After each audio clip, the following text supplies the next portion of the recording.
बिस्मिल्लाहिर्रहमानिर्रहीम। अस्सलाम वालेकुम students, this is Adnan Qureshi, your physics teacher. बच्चों, जैसा कि आपको पता है कि हमारा फर्स्ट ईयर फिज़िक्स का चैप्टर नंबर 2 चल रहा है और चैप्टर नंबर 2 के अंदर आज जो हमने लेक्चर स्टडी करना है वो है लेक्चर नंबर 12। और लेक्चर नंबर 12 के अंदर जो टॉपिक आज हम लोगों ने अंडरस्टैंड करना है, क्लियर करना है, वो है कैरेक्टरिस्टिक्स ऑफ स्केलर और डॉट प्रोडक्ट। लास्ट टाइम हमने पढ़ा था डॉट प्रोडक्ट को, आज हम पढ़ने जा रहे हैं उसकी कैरेक्टरिस्टिक्स को। अब डॉट प्रोडक्ट या स्केलर प्रोडक्ट की जो कैरेक्टरिस्टिक्स हैं उनका क्या मतलब है, पहले आप इस बात को क्लियर कर लें। ऐसे समझ लें कि ये डॉट प्रोडक्ट और स्केलर प्रोडक्ट की कुछ प्रॉपर्टीज हैं, कुछ खसूसियात हैं जिनको आज हमने डिस्कस करना है। तो चलें जी, देखते हैं कि डॉट प्रोडक्ट की कैरेक्टरिस्टिक्स क्या हैं। तो देखें, अगर हम बात करें डॉट प्रोडक्ट की पहली कैरेक्टरिस्टिक की, तो देखें जी, फर्स्ट कैरेक्टरिस्टिक ये है कि हमने पढ़ा था कि अगर हमारे पास एक वेक्टर ए है और एक वेक्टर बी है। देखें, ये हमारे पास ए वेक्टर और ये हमारे पास बी वेक्टर और इनके दरमियान एंगल है थीटा। अब आपको पता है कि अगर हम ए डॉट बी लेना चाह रहे हैं तो हम क्या करेंगे, ए को हम पूरा लेंगे और बी का सिर्फ एक कंपोनेंट लेंगे, और जिसका हम कंपोनेंट लेंगे उसके हेड से हमने क्या करना है, एक परपेंडिकुलर ड्रा करना है। अब परपेंडिकुलर आपको पता है बी के हेड से जो हम परपेंडिकुलर ड्रा करेंगे वो आपके पास होगा बी साइन थीटा और बी कॉस थीटा। अब देखें, अगर हम ले रहे हैं ए डॉट बी, अगर हमें लेना है ए डॉट बी, तो हमने क्या करना है, ए वेक्टर को पूरा लेना है और बी का वो कंपोनेंट लेना है जो ए की डायरेक्शन में होगा, और वो कौन सा है, बी कॉस थीटा। तो अब इसको मैं लिख सकता हूं ए बी कॉस थीटा। इसी तरह हमने, जरूरी नहीं है कि हमने ए डॉट बी ही लेना है, हम बी डॉट ए भी ले सकते हैं। तो इसी तरह दोबारा देखें कि हमारे पास ये एक वेक्टर ए है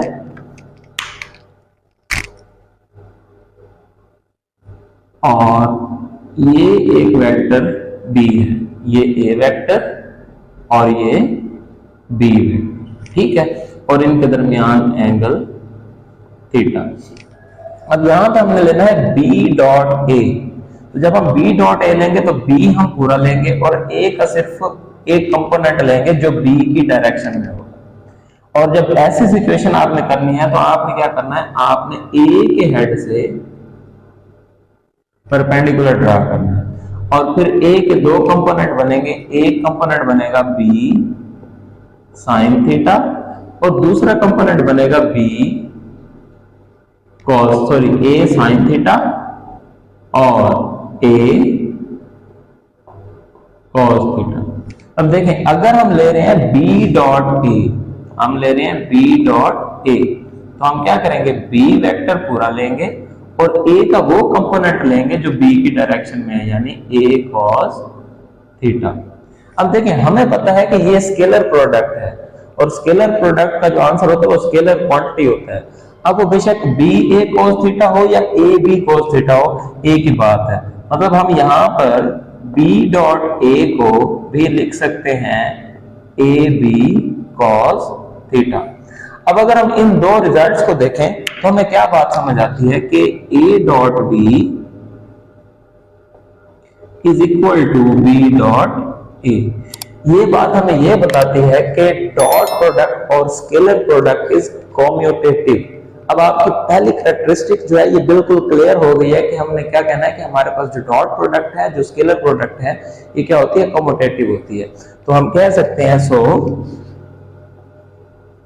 डॉट प्रोडक्ट इज कम्यूटेटिव। तो इसी तरह अब देखें कम्यूटेटिव की तो हमने डिटेल में डिस्कस कर लिया कि हमारे पास डॉट प्रोडक्ट होती है, ये क्या होती है, कम्यूटेटिव होती है। अब यहाँ पे हमने एक और बात भी डिस्कस करनी है, क्लियर करनी है कि मैंने आपको last time addition of vector वाले टॉपिक में बताया था एसोसिएटिव प्रॉपर्टी। तो अब यहाँ पे हम देखते हैं कि क्या डॉट प्रोडक्ट में एसोसिएटिव प्रॉपर्टी भी होल्ड करती है या नहीं करती। तो हमने यहाँ पे देखें फॉर एग्जांपल कि हम कहते हैं कि हमारे पास अगर ऐसा हो A dot B dot C हो या फिर A डॉट B हो डॉट C, तो ये एक एसोसिएटिव प्रॉपर्टी है। तो हमने अब यहाँ पे ये देखना है कि क्या डॉट प्रोडक्ट के अंदर एसोसिएटिव प्रॉपर्टी होल्ड करती है या नहीं करती है। अब ये एसोसिएटिव प्रॉपर्टी वाली बात मैं आपको आगे जाकर समझाऊंगा और इसको कॉन्सेप्ट को एमसीक्यूज के साथ क्लियर करूंगा। अभी फिलहाल हम चलते हैं इस डॉट और स्केलर प्रोडक्ट की दूसरी कैरेक्टरिस्टिक की तरफ। तो स्केलर और डॉट प्रोडक्ट की दूसरी कैरेक्टरिस्टिक है जी, स्केलर और डॉट प्रोडक्ट क्या है कि हमने कहना है the dot product of two perpendicular vectors. तो देखें जी, अब यहां पे हमने दूसरी कैरेक्टरिस्टिक में क्या क्लियर करना है, हमने क्लियर करना है कि दो परपेंडिकुलर वेक्टर्स की अगर हम डॉट प्रोडक्ट लें तो क्या आती है। तो देखें परपेंडिकुलर वेक्टर्स की डॉट प्रोडक्ट में ये बात आप क्लियर कर लें कि हमारे पास परपेंडिकुलर वेक्टर्स का क्या मतलब होता है कि हमारे पास एक वेक्टर जो है ये एक्स एक्सिस के लॉन्ग और ये एक वेक्टर वाई एक्सिस के लॉन्ग, इसको ए कह दो, इसको बी कह दो, और इनके दरमियान अगर आप देखो तो यहाँ पे जो एंगल बन रहा है वो 90 डिग्री बन रहा है। तो जब दो वेक्टर्स के दरमियान एंगल 90 डिग्री बन रहा हो तो वो एक दूसरे के क्या होते हैं, परपेंडिकुलर होते हैं। तो यहाँ पे ये बात भी आपको क्लियर हो गई कि जब हम डॉट प्रोडक्ट लेते हैं दो परपेंडिकुलर वेक्टर्स की तो उनके दरमियान जो एंगल थीटा होता है वो कितना होता है, 90 डिग्री होता है। तो अब देखें हमारे पास डॉट प्रोडक्ट फिर क्या बनेगी, हमें पता है A dot B is equal to AB cos of 90। अब यहाँ पे आप देखें तो आपको पता है कि जो cos 90 डिग्री होता है ना, cos 90 डिग्री ये जीरो होता है। तो cos 90 डिग्री की जगह जब आप जीरो पुट करेंगे तो ये हो जाएगा AB 0, तो आंसर आ जाएगा 0। तो यहां से आपको क्या पता चला कि dot product of two perpendicular vectors is 0, कि जब दो परपेंडिकुलर वेक्टर्स की आप डॉट प्रोडक्ट लेते हैं तो वो क्या आती है, 0 आती है। तो आपने नीचे एक पूरी लाइन लिखनी है, क्या लाइन लिखनी है, डॉट, ये सारा आपने लिखना है dot product of two perpendicular vectors is 0। मैंने यहां पे लिख दिया, लेकिन मैंने ये बात यहां तक लिख दी, आपने ये बात नीचे लिखनी है, ये सारा लिख के the dot product of two perpendicular vectors is 0। अब यहां पे अगली हमारी जो कैरेक्टरिस्टिक आती है वो आती है इन case of unit vectors, in case of unit vectors. अब क्या मतलब है इस बात का, इन केस ऑफ यूनिट वेक्टर्स, मतलब हम कहते हैं कि हमारे पास है यूनिट वेक्टर है लेकिन वो क्या है, परपेंडिकुलर यूनिट वेक्टर्स, कि जब आपके पास यूनिट वेक्टर्स परपेंडिकुलर हो, मतलब फॉर एग्जांपल देखिए ये आपके पास एक्स एक्सिस, ये वाई एक्सिस और ये जेड एक्सिस। आपको पता है एक्स एक्सिस की डायरेक्शन आई यूनिट वेक्टर बताता है, वाई एक्सिस की डायरेक्शन जे यूनिट वेक्टर बताता है और जेड एक्सिस की डायरेक्शन के यूनिट वेक्टर बताता है। अब देखें ये जो वेक्टर्स हैं आपको पता है इनके दरमियान एंगल क्या होता है, इनके दरमियान एंगल होता है 90 डिग्री। मैं इस बात को यूं समझाता हूं, देखें ये आपका एक्स एक्सिस, ये आपका वाई एक्सिस और बाहर की तरफ यूं होता है जेड एक्सिस। तो देखें अब इन तीनों को देखें तो इनका आपस में जो एंगल है वो 90 डिग्री। अगर इन दो को देखें तो 90 डिग्री, इन दो को देखें या इन दो को, इनमें से जिसको भी देखेंगे उनके दरमियान जो एंगल बन रहा है वो 90 डिग्री है। मतलब एक्स एक्सिस को आई जाहिर करता है, वाई एक्सिस को जे और जेड एक्सिस को के, और ये सारे आपस में एक दूसरे के साथ क्या है, परपेंडिकुलर है। तो उस तरह से हम देखें तो सारों के दरमियान जो एंगल बनता है वो 90 डिग्री बनता है। तो हम कह सकते हैं I dot J equal to J dot K equal to K dot I. इन सारों की आपस में जो डॉट प्रोडक्ट है, ये एक दूसरे के परपेंडिकुलर, ये भी, ये सारे एक दूसरे के परपेंडिकुलर है, और इनकी डॉट प्रोडक्ट जो है वो क्या होगी, 0। तो अब यूनिट वेक्टर्स भी अगर एक दूसरे के परपेंडिकुलर होंगे, जैसे यहाँ पे क्योंकि 90 डिग्री था तो 0 आया, इस तरह यूनिट वेक्टर्स के केस में भी जब वो एक दूसरे के परपेंडिकुलर होंगे तो उनकी डॉट प्रोडक्ट जो है वो हमारे पास क्या आएगी, 0 आएगी। चलें अब हम चलते हैं अगली की तरफ। तो नेक्स्ट हमारे पास है इन case of parallel vectors, in case of parallel vectors. अब ये हमारी कौन सी कैरेक्टरिस्टिक नंबर 4 है, ये कैरेक्टरिस्टिक नंबर हमारी क्या हो गई, 4। तो देखें जी, फोर्थ कैरेक्टरिस्टिक में हमारे पास क्या है, इन केस ऑफ पैरेलल वेक्टर। अब केस ऑफ पैरेलल वेक्टर्स का क्या मतलब है कि हमारे पास दो वेक्टर्स हैं, वो बिल्कुल एक दूसरे के पैरेलल है। जब दो वेक्टर्स एक दूसरे के पैरेलल होते हैं तो आपको पता है उनके दरमियान जो एंगल होता है वो 0 डिग्री होता है। फॉर एग्जांपल देखें, मैं कहता हूं मेरे पास ये एक वेक्टर A है और ये एक वेक्टर B है, ये A और ये B। अब अगर आप देखें तो ये बिल्कुल एक दूसरे के पैरेलल है, तो जब ये एक दूसरे के पैरेलल होंगे तो इनके दरमियान जो एंगल बनेगा थीटा वो 0 डिग्री, ठीक है ना। तो अब हम इनकी A डॉट B लेते हैं, तो देखें हमारे पास A dot B is equal to AB cos of 0। अब ये जो cos 0 है ना, ये 1 होता है, तो हम कहेंगे कि A dot B is equal to AB। अब ये देखें cos 0 की जो मैक्सिमम वैल्यू होती है ना वो 1 होती है, तो इसका मतलब है A डॉट B की जो मैक्सिमम वैल्यू आएगी ना वो इन दोनों के मैग्नीट्यूड के प्रोडक्ट के इक्वल आएगी। तो अब ये इसका मतलब है ये हमारे पास कौन सी वैल्यू है, मैक्सिमम वैल्यू है। और इसके बारे में आप कह सकते हैं कि in case of parallel vectors dot product is equal to the product of their magnitudes.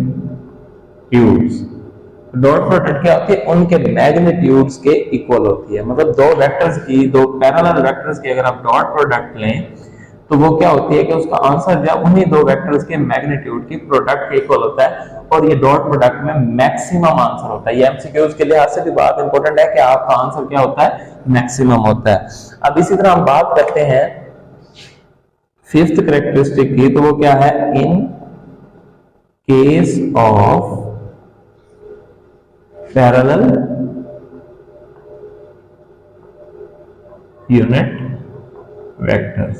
Parallel unit vectors कि अगर आपके पास दो यूनिट वेक्टर्स हैं और एक दूसरे के वो पैरेलल है, तो फिर हमारे पास जो डॉट प्रोडक्ट है वो क्या आएगी। तो देखें, यूनिट वेक्टर्स के बारे में हम लोगों ने ये पढ़ा हुआ है कि यूनिट वेक्टर्स जो होते हैं ना उनका मैग्नीट्यूड 1 होता है, और यहाँ पे हमने ये भी पढ़ लिया है कि मैग्नीट्यूड जो पैरेलल वेक्टर्स होते हैं उनका मैक्सिमम आता है, और यूनिट वेक्टर का मैक्सिमम 1 ही होता है। तो इसका मतलब है अगर हम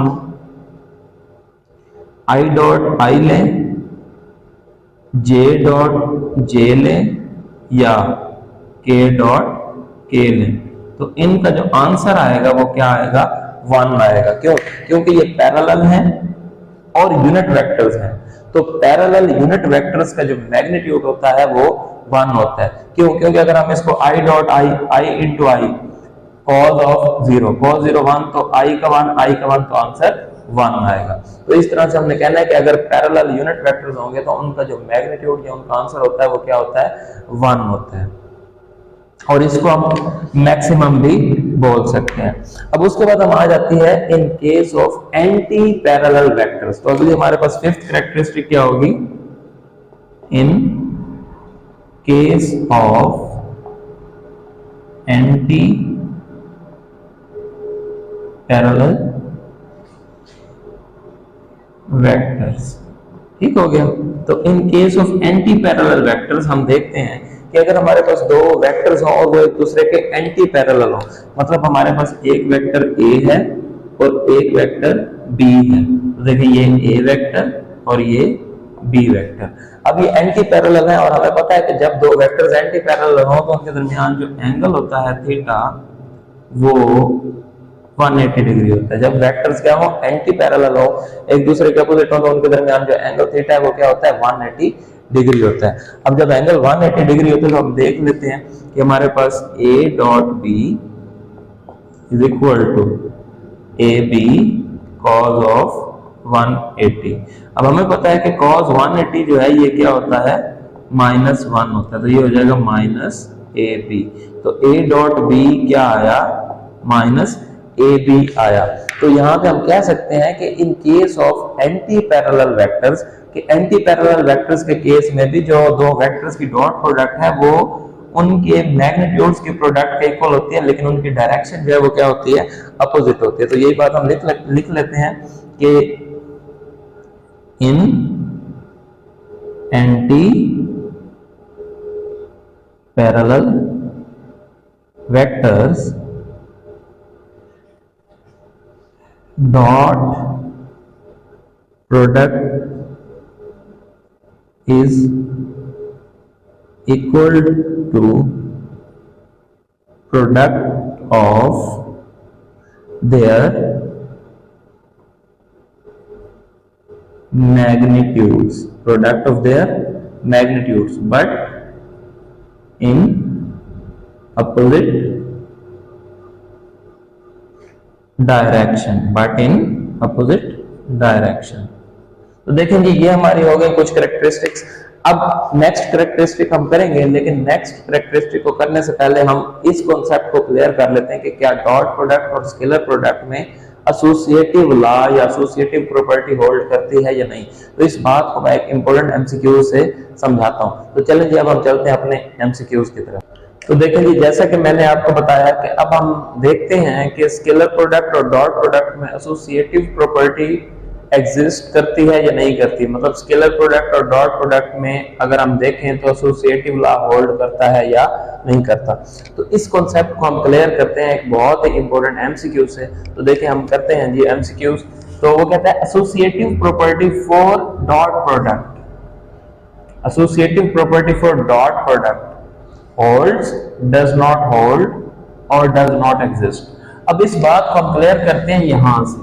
देखिए हमारे पास है A dot into B dot C और A dot B dot C. तो अब हमने ये देखना है कि क्या अगर हम इस साइड को सॉल्व करें, जो आंसर आए इस साइड को सॉल्व करें, आंसर वही आए, तो फिर हम कहेंगे कि scalar product associative law hold करता है। अगर ना आए तो फिर हम कहेंगे कि स्केलर प्रोडक्ट के एसोसिएटिव लॉ होल्ड नहीं करता। अब इस चीज को मजीद डिटेल में समझते हैं यूनिट वेक्टर से। तो देखें आई डॉट जे डॉट के। अब हमें पता है कि जे डॉट के ये दो परपेंडिकुलर वेक्टर है, मतलब जे इज परपेंडिकुलर टू के। तो इसका मतलब इन दोनों की डॉट प्रोडक्ट क्या आएगी, 0। अब आपको पता है जब 0 इस वेक्टर से मल्टीप्लाई होगा तो इसको भी क्या कर देगा, 0। अब देखें आपने ये बात पढ़ी हुई, ये क्या है स्केलर और ये क्या है वेक्टर, और हमने ये बात बड़े अच्छे तरीके से पढ़ी हुई है कि जब कोई वेक्टर स्केलर से मल्टीप्लाई होता है तो आंसर वेक्टर ही आता है। अब यहाँ पे क्या हो रहा है, आंसर स्केलर आ रहा है। इसका मतलब है ये चीज पॉसिबल नहीं है, ये चीज पॉसिबल नहीं है, ये रॉन्ग है। तो अब इसका मतलब है कि जब ऐसी सिचुएशन बनेगी तो ज्यादातर बच्चे ये समझेंगे कि इसका आंसर बनेगा डज नॉट होल्ड।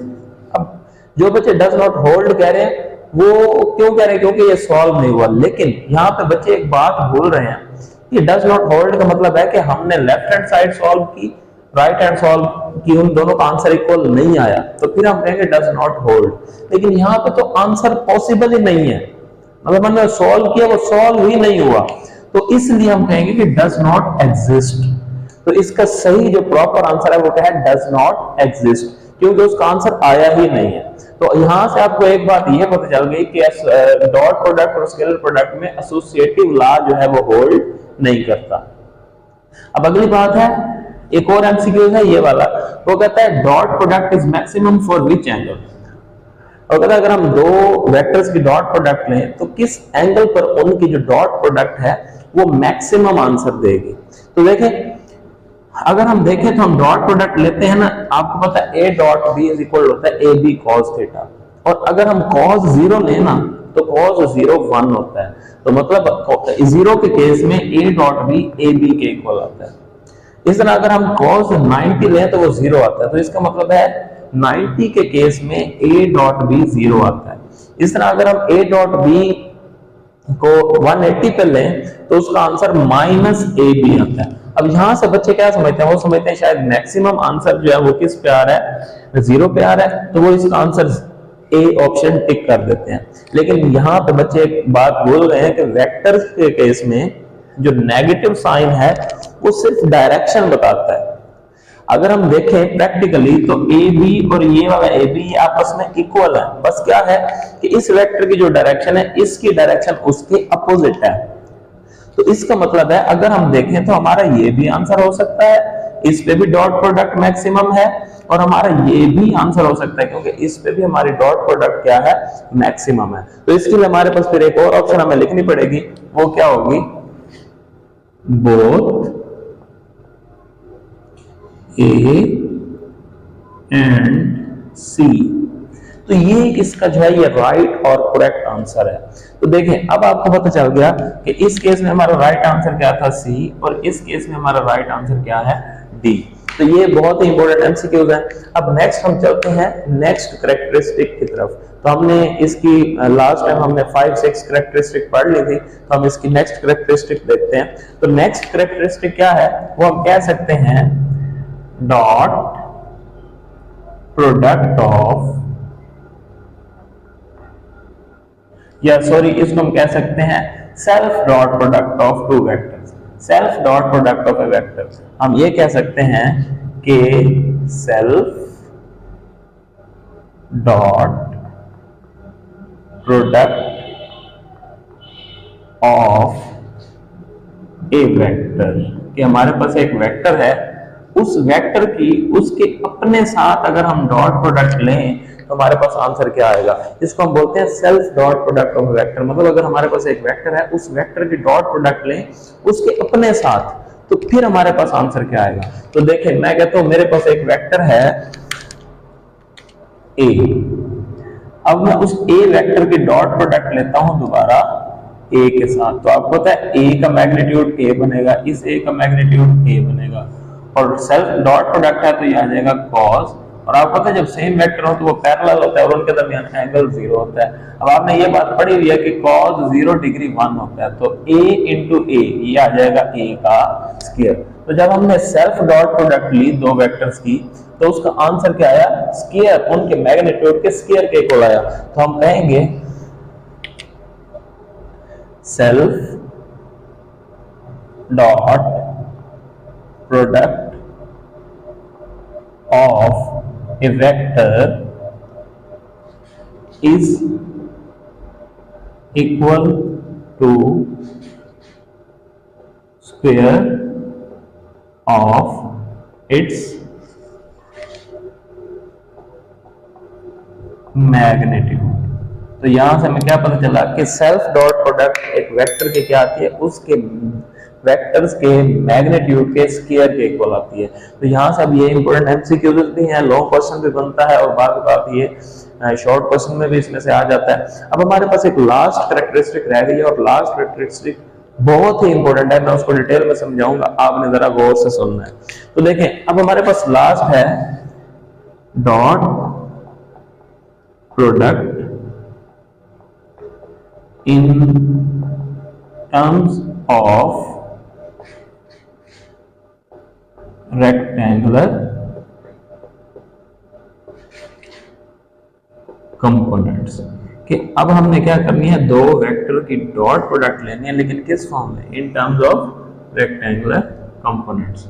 तो देखिए जी अब दो वेक्टर्स की अगर हम दो डॉट प्रोडक्ट लें इन टर्म्स ऑफ रेक्टेंगुलर कंपोनेंट्स, तो पहले हम वेक्टर ले लेते हैं कि वेक्टर किस तरह से आएंगे। देखिए फॉर एग्जांपल हमारे पास एक वेक्टर ए है, वो आएगा axi plus ayj plus azk, क्योंकि रेक्टेंगुलर कंपोनेंट्स की बात कर रहे हैं, और हम अगर रेक्टेंगुलर कंपोनेंट्स स्पेस के अंदर लें तो उसके 3 कंपोनेंट्स होते हैं ax ay az, और x के लिए i y के लिए j और z के लिए k। तो बिल्कुल ऐसे ही यहाँ पे, इसलिए हमने जब a वेक्टर को उसके रेक्टेंगुलर कंपोनेंट्स की फॉर्म में लिखा तो a = axi plus ayj plus azk। इस तरह अगर हम वेक्टर b लिखते हैं तो देखें b वेक्टर के लिए फिर बनेगा bxi plus byj plus bzk। अब हमने क्या करना है, इन दोनों वेक्टर्स की लेनी है डॉट प्रोडक्ट। तो आपको पता है जब हम डॉट प्रोडक्ट लेंगे तो वो हमारे पास आएगा a डॉट b। अब a डॉट b है तो a का वेक्टर आएगा axi plus ayj plus azk। इसी तरह अगर हम डॉट b है तो b के रेक्टेंगुलर कंपोनेंट्स के फॉर्म में वेक्टर लिखेंगे bxi plus byj plus bzk। अब जब हम इन दोनों की डॉट प्रोडक्ट लेंगे तो हम मैथमेटिक्स के मुताबिक मल्टीप्लाई करेंगे, इसको इससे भी मल्टीप्लाई करेंगे, इसको इससे भी मल्टीप्लाई करेंगे और इसको इससे भी मल्टीप्लाई करेंगे। बिल्कुल ऐसे इसको भी तीनों के साथ मल्टीप्लाई करेंगे, इसको भी तीनों के साथ मल्टीप्लाई करेंगे जैसे हम मैथमेटिक्स में करते हैं। लेकिन उससे पहले मैं आपको ये इंपॉर्टेंट बात बता दूं कि अब यहां तक आपने लिखना है, उसके बाद जितना भी मैं काम करूंगा वो मेरा रफ वर्क होगा और उसके बाद जो एंड पे हमारा आंसर आएगा आपने ये दो लिखने के बाद डायरेक्ट वो आंसर लिखना है। आपने वो रफ वर्क लिखने की जरूरत नहीं है, वो जस्ट आपको समझाने के लिए मैं लिख रहा हूं। तो आप ये बात क्लियर कर लें कि आगे जितना हम करेंगे वो हमारा क्या होगा, रफ वर्क। आपने डायरेक्ट आंसर लिखना है, इसके बाद मैं जरा समझाने के लिए वर्क कर रहा हूं। अब देखें हमारे पास क्या होगा, हमने अब यहां पे मल्टीप्लाई करना है a डॉट b। तो देखें a dot b is equal, जब ax को bx से मल्टीप्लाई करेंगे ये बनेगा ax bx और i को i के साथ, तो ये हो जाएगा i डॉट i। फिर जब ax को by से मल्टीप्लाई करेंगे तो बीच में प्लस और ये हो जाएगा ax by और साथ आ जाएगा i डॉट j। फिर जब हम ax को bz से मल्टीप्लाई करेंगे तो ये हो जाएगा ax bz, साथ आ जाएगा i डॉट k। फिर इसी तरह अब ay को भी तीनों से करना है तो हमारे पास जब ay को bx से मल्टीप्लाई करेंगे तो ये बनेगा ay bx j dot i, तो ये क्या बन जाएगा j डॉट i। फिर जब हम ay को by से मल्टीप्लाई करेंगे तो ये हो जाएगा ay by और j डॉट j, तो साथ आ जाएगा j डॉट j। फिर इसी तरह जब हम ay को bz से मल्टीप्लाई करेंगे तो हमारे पास आ जाएगा ay bz और ये j डॉट k। फिर अब इसी तरह az को भी तीनों से मल्टीप्लाई करेंगे तो फिर plus az bx k dot i। फिर इसी तरह जब az को by से मल्टीप्लाई करेंगे तो ये plus az by k dot j। फिर जब az को bz से मल्टीप्लाई करेंगे ये हो जाएगा plus az bz k dot k। तो इस तरह से ये हमने मल्टीप्लाई कर दिया। अब यहाँ पे बड़ी इंपॉर्टेंट बात है जो आपने समझनी है, वो क्या है कि हमने पढ़ा था कि दो पैरेलल वेक्टर्स की जो डॉट प्रोडक्ट है वो जीरो होती है, मतलब i डॉट i जो है वो क्या होगा, जीरो होगा। और दो परपेंडिकुलर वेक्टर्स की जो डॉट प्रोडक्ट है वो पैरेलल वेक्टर्स की जो डॉट प्रोडक्ट है हमने पढ़ा है वो 1 होती है, और जो दो परपेंडिकुलर वेक्टर्स की डॉट प्रोडक्ट होती है वो 0 होती है। अब i डॉट i क्योंकि पैरेलल वेक्टर्स हैं इनकी डॉट प्रोडक्ट 1 होगी, j डॉट j क्योंकि परपेंडिकुलर वेक्टर्स हैं तो इनकी डॉट प्रोडक्ट 0 होगी। अब जो वेक्टर्स परपेंडिकुलर हैं उनकी डॉट प्रोडक्ट 0 हो जाएगी और जो पैरेलल है उनकी डॉट प्रोडक्ट 1 हो जाएगी। तो अब अगर हम देखें तो हम नीचे आंसर लिखते हैं। पहले तो आप ये समझ लें कि जो a डॉट b ये हमारे पास आ गया a dot b is equal to, देखें i डॉट i 1 हो जाएगा तो हमारे पास यहाँ पे क्या बचेगा ax bx। अब अगर इसको देखें तो ये परपेंडिकुलर वेक्टर है, ये 0 होगा, ये 0 इस सारे के साथ मल्टीप्लाई होके 0 हो जाएगा, तो ये वाली टर्म आपकी सारी क्या हो जाएगी 0। इस तरह आई डॉट के भी परपेंडिकुलर है, ये 0 होगा, इसके साथ मल्टीप्लाई होगा, ये सारा 0 हो जाएगा, तो आपकी ये वाली टर्म भी क्या हो जाएगी 0। इस तरह जे डॉट आई भी परपेंडिकुलर है, ये 0 हो जाएगा, इसके साथ मल्टीप्लाई होगा, ये सारा भी क्या हो जाएगा 0। अब जे डॉट ये पैरेलल वेक्टर्स हैं, इनकी डॉट प्रोडक्ट 1 होगी, तो 1 मल्टीप्लाई होगा तो ये बच जाएगा हमारे पास ए वाई बी वाई, तो ये आ जाएगा plus A Y B Y. फिर अब इसको देखें, ये परपेंडिकुलर है तो डॉट प्रोडक्ट 0, तो ये टर्म 0। इसको देखें परपेंडिकुलर है तो डॉट प्रोडक्ट 0, ये टर्म 0। इसको देखें तो ये परपेंडिकुलर है, ये टर्म 0। अब यहाँ पे k डॉट के पैरेलल है तो इनकी डॉट प्रोडक्ट 1 आएगी, तो हमारे पास क्या बचेगा plus A Z B Z. तो अब ये हमारे पास आंसर आ गया रेक्टेंगुलर कंपोनेंट्स की डॉट प्रोडक्ट का। अब यहाँ पे हमने एक और काम भी करना है, हमने डायरेक्शन भी फाइंड आउट करनी होती है, क्योंकि हमने कभी ये होता है कि रेक्टेंगुलर कंपोनेंट्स गिवन हो, उसमें वो पूछ ले कि डायरेक्शन फाइंड करें या एंगल फाइंड करें, तो वो भी हमारे लिए जरूरी होता है। तो हमें पता है कि हम ए डॉट बी को लिख सकते हैं ए बी कॉस थीटा, और इधर हमारे पास ए एक्स बी एक्स वैसे plus A Y B Y वैसे plus A Z B Z वैसे। अब ये ए बी इधर मल्टीप्लाई उधर जाकर डिवाइड हो जाएगा, तो हमारे पास इस वक्त जो सिचुएशन बनेगी वो कुछ यूं बनेगी, cos theta is equal to A X B X plus A Y B Y plus A Z B Z over A B. अब देखें ये तो हमारे पास फार्मूला आया ना स्केलर और dot product in terms of rectangular components. ये formula हमें हेल्प आउट करेगा अगर हमने cos थीटा की वैल्यू फाइंड करनी हो या थीटा की वैल्यू फाइंड करनी हो, दूसरे अल्फाज में अगर हमने डायरेक्शन फाइंड आउट करनी हो। ठीक हो गया, तो ये हमारे पास थी लास्ट कैरेक्टरिस्टिक। अब इस कैरेक्टरिस्टिक से रिलेटेड हम एक छोटा सा क्वेश्चन है वो करते हैं। देखें मैंने एक एग्जांपल लिया है, ए को लिया है in terms of rectangular components, B को लिया है in terms of rectangular components.